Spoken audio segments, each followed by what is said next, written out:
Hello আমার প্রিয় বন্ধুরা, আশা করি তোমরা সকলেই খুব ভালো আছো। আর আমার নতুন আরেকটি ব্লগে তোমাদের সকলকে স্বাগত। আর বন্ধুরা, এটা হলো সেই দিন মানে বৃহস্পতিবার, যেদিন আম্বাবচি ছাড়লো। আর দেখো, আমি সকাল সকাল ঠাকুর ঘরে চলে এসেছি। ঠাকুর এবং ঠাকুর ঘর দুটোই খুব সুন্দর করে পরিষ্কার করে নিয়েছি। এবার আমি বাগানে ফুল তুলতে এসেছিলাম, আর ফুল তুলে জানো তো ফিরেই যাচ্ছিলাম, তখন একটা ধপ করে আওয়াজ হলো, মানে একটা আম পড়লো। সেটা কুড়িয়ে নিয়ে এবার যাচ্ছি। আর বন্ধুরা, তোমাদেরকে না একটা কথা আমি আগেই জানিয়ে রাখছি, আমার ভিডিও না 2-3 দিন একটু লেটে যাচ্ছে। কেন বলো তো? মাঝখানে না আমি একটু ব্যস্ত হয়ে গেছিলাম 2-3 দিন। আমি যার জন্যে না ভিডিও এডিট করার সময় কম পেয়েছি, তাই জন্যে না 2-3 দিন দেখবে আমি একটু ছোট ছোট ভিডিও পোস্ট করেছি। যা হয় আর কি, পার্সোনাল কাজ তো কিছু থাকেই, তাই জন্য একটু ব্যস্ত হয়ে গেছিলাম। তবে আর 1-2 দিন তারপরে আমি আবার নর্মাল রোজকার ভিডিও যেরকম পোস্ট করি সেটাই করব। একটু তোমরা ম্যানেজ করে নিও প্লিজ। আর আমার ফুল তো তোলা হয়ে গেছে, তবুও বলো তো এখানে আমি কী করছি বলো তো? ঘাসের মধ্যে থেকে না দুব্বো খোঁজার চেষ্টা করছি। পুরো ঘাসে ঘাসে বাগানটা না ভরে গেছে, দুব্বোই খুঁজে পাচ্ছি না, জানো তো। আর এখানে দেখো বন্ধুরা, আমার টাইম ফুলগুলো কি সুন্দর লাগছে না, পুরো ভরে গেছে একদম। আর হলুদ আর রানী কালার, অপূর্ব লাগছে। সেদিন যদি বাগানটা পুরো পরিষ্কার করে নিতে পারতাম না, তাহলে পরিষ্কার বাগানে এই ফুলগুলো আরও কত সুন্দর লাগতো। কিন্তু কিচ্ছু করার নেই, জানো তো, বৃষ্টি যতদিন না থামবে আমি তো বাগান পরিষ্কার করাতেই পারবো না।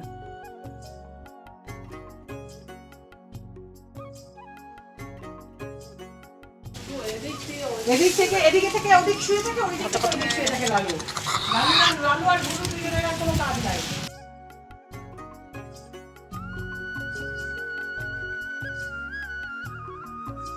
আমি ফুল তুলে নিয়ে এসে দেখো এবার প্রদীপটা সাজাচ্ছি।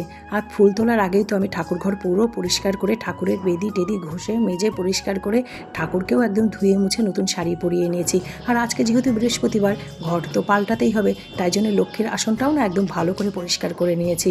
নিয়ে এবার পুজোটা করব।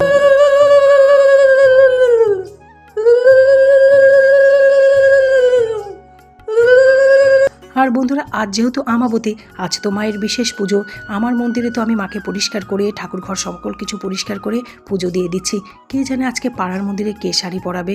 এত বছর ধরে জানো তো আমিই তো শাড়ি টাড়ি পরাই। সেই শ্বশুরমশাই যে বছর চলে গেলেন সেই বছর বাদ গেছে, আর তারপর থেকে না আমিই শাড়ি পরাই মাকে। সেই আমাবতী বলো, কালী পুজো বলো, মায়ের বাৎসরিক বলো, সকল কিছুতেই না আমিই শাড়ি পরাই। এবছর তো হবে না, কারণ জানোই তো আমার শাশুড়ি মা মাত্র 3 মাস আগে চলে গেছেন, আর 1 বছর আমাদের কালো সুজ। এবার কি বলতো, আমি তবে মন্দির টন্দির সকল কিছুতেই যাই, কিন্তু ঠাকুরের গর্ভগৃহ বা ঠাকুর ছোঁয়া সেটা না আমি কখনোই করি না, কারণ ওটা করা উচিত নয়। 1 বছর আমার কাল ওষুধ, সেটা মানতেই হবে। কিন্তু আমার মাকে আমি কেন ছুঁই বা কেন শাড়ি পরাই বা কেন পরিষ্কার পরিচ্ছন্ন করি, কেন বলো তো? মা তো আমার ঘরের মা, আমার ঘরের মেয়ে, আমার ঘরের মেম্বার। মাকে তো আমি সেবা যত্ন করবই। আমি কি আমার ঘরের মানুষকে সেবা যত্ন করি না? তেমনি মায়েরও সেবা যত্ন করি। কিন্তু তা বলে তো আমি অন্য মন্দিরে ঢোকা বা ঠাকুরকে ছোঁয়া সেগুলো করতে পারি না, না, সেটা তো ঠিক নয়, আর সেটা নিয়মও নয়। তাই জন্য জানো তো, এবছর আমি আমাবতীতে পাড়ার মন্দিরে শাড়ি পরাচ্ছি না, তবে জানি না কে পরাচ্ছে।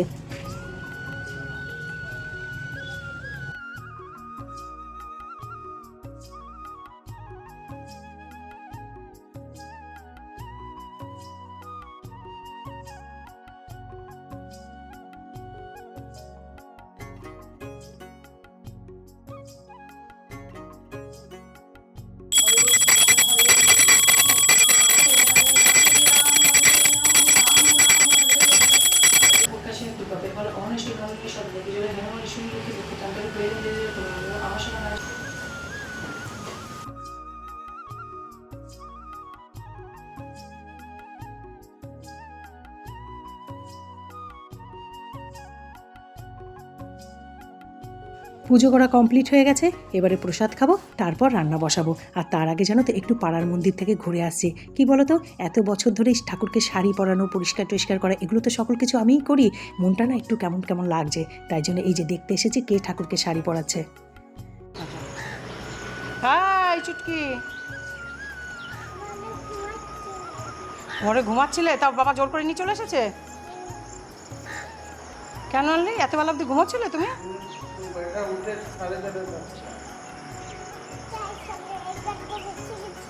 কি বলছে? কি কি কি?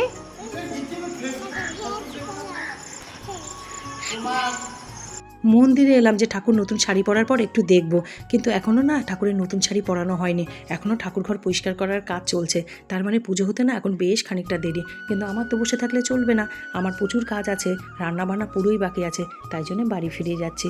অন্য আরেক দিন এসে দেখে যাব, পাশেই তো আছে। মন্দির থেকে এসেই জানো তো প্রথমে শাড়িটা ছেড়ে নিয়েছি, প্রচণ্ড গরম লাগছিল, তারপর ফুলকে প্রসাদ দিলাম, নিজে খেলাম, এবারে রান্নাঘরে চলে এসেছি। মেয়ে এদিকে ভাত বসিয়ে দিয়েছে, মেয়ে ভাত আর ডাল সিদ্ধ বসিয়ে দিয়েছে, তারপর ওর বাবা বাজার করে নিয়ে এসছে, সেই বাজার উঠিয়েছে ফ্রিজে।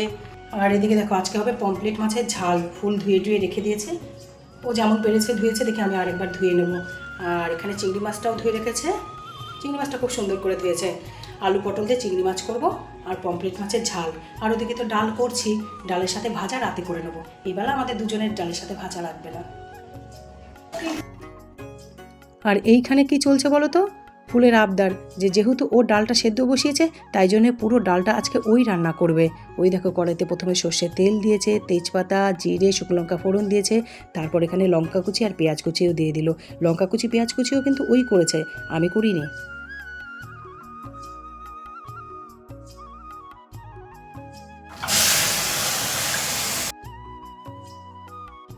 ডাল তো ফুল রান্না করে ফেলেছে, কিন্তু ডালে যেটা মেন জিনিস নুন, সেটাই যেন তো দিতে ভুলে গেছে। আমি এখানে ডালে নুন দিয়ে দিচ্ছি, আর ফুল এখানে নুন চাকছে, দেখো কিভাবে ডাইরেক্ট খুন্তি করে কড়াই থেকে ডাল দিয়ে মুখের মধ্যে দিচ্ছে। তখন জানো তো অতটা বুঝতে পারিনি, আমি ওর কাণ্ডটা দেখছিলাম কিন্তু অতটা বুঝতে পারিনি। এখন যখন ভিডিও এডিট করছি আমি না হাসতে হাসতে মরে যাচ্ছি, কাণ্ড দেখো ওর। ফুলের তো ডাল রান্না কমপ্লিট হয়ে গেছে, তারপর বললাম যা রান্নাঘর থেকে আমাকে রান্না করতে দে। এমনিতেই দেরি হয়ে গেছে, কারণ পুজো টুজো সেরে রান্না করে আস্তে আস্তে বেশ খানিকটা দেরি হয়ে গেছে, তারপর ওর ডাল রান্নার চক্করে জানো তো আরও খানিকটা দেরি হয়ে গেল, নইলে এতক্ষণে পুরো রান্নার তো হতো না, কমসে কম এই আলু পটল চিংড়ির তরকারিটা হয়ে যেত, আর সঙ্গে ডালও হয়ে যেত।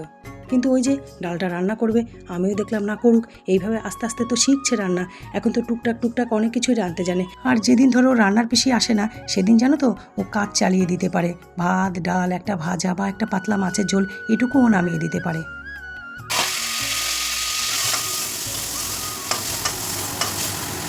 ওদিকে তো চিংড়ি মাছটা ভাজা হচ্ছে, দেখো সেটা দেখাও যাচ্ছে কড়াইতে ভাজা হচ্ছে। আর এই পাশের কড়াইতে কি বসাচ্ছি বলো তো, ওই আলু পটলের জন্য মশলাটা কষাচ্ছি।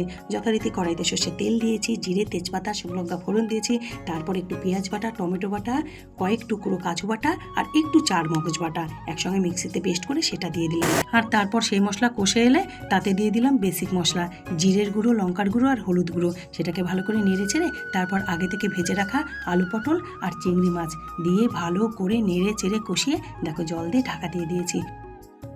ওদিকে তো দেখতেই পাচ্ছ যে সবজিটা ফুটছে, আর এই পাশে না আমি মাছ ভাজা বসিয়ে দিয়েছি। মাছ ভাজাটা হতে থাকুক, আর এদিকে আলু পটল চিংড়ির তরকারি অলমোস্ট রেডি হয়ে গেছে। নামানোর আগে গরম মশলা, ধনে পাতা কুচি আর একটু ঘি দিয়ে নামিয়ে নিলাম।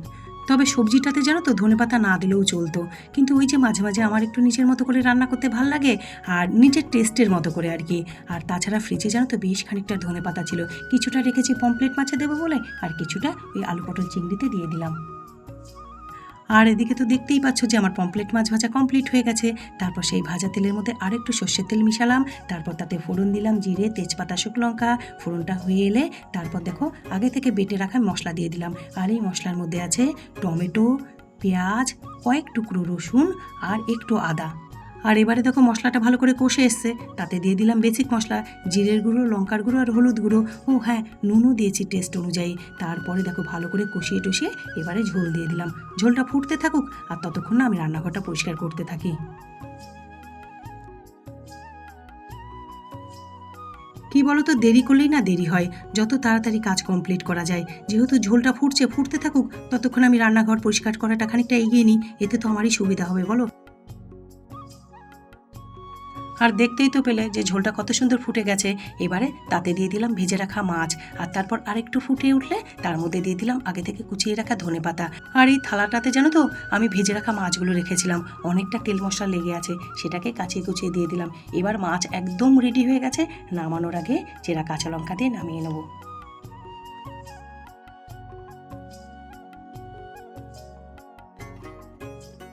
আর বন্ধুরা আমার রান্না দেখো পুরো রেডি হয়ে গেছে। এই দেখো পমফ্লেট মাছের ঝাল একদম টকটকে ঘন ঘন করে নিয়েছি। তবে হ্যাঁ, অবশ্যই ঝালটা একটু কম দিয়েছি, অনেক কাঁচা লঙ্কা দিয়েছি, শুকনো লঙ্কার গুঁড়োটা একটু কম দিয়েছি। ওই যে বললাম প্রসেনজিৎ একদম ঝাল খেতে পারে না, তাই জন্যে। আর এই দেখো আলু পটল আর চিংড়ি মাছ দিয়ে করেছি, একদম মাখা মাখা করে করেছি একটু। আর এখানে দেখো এই যে ডালটা পুরো ফুল রান্না করেছে। রান্না বান্না তো হয়ে গেছে, আর তার সাথে আমি রান্নাঘরও পুরো পরিষ্কার করে নিয়েছি। এবারে ফুল আর আমি খেতে বসবো, আর তার সাথে আমি আমার আজকের ব্লগ এখানেই শেষ করব। আবার তোমাদের সকলের সঙ্গে দেখা হবে নতুন একটি সুন্দর ব্লগের সঙ্গে। বাই। ফুল খেতে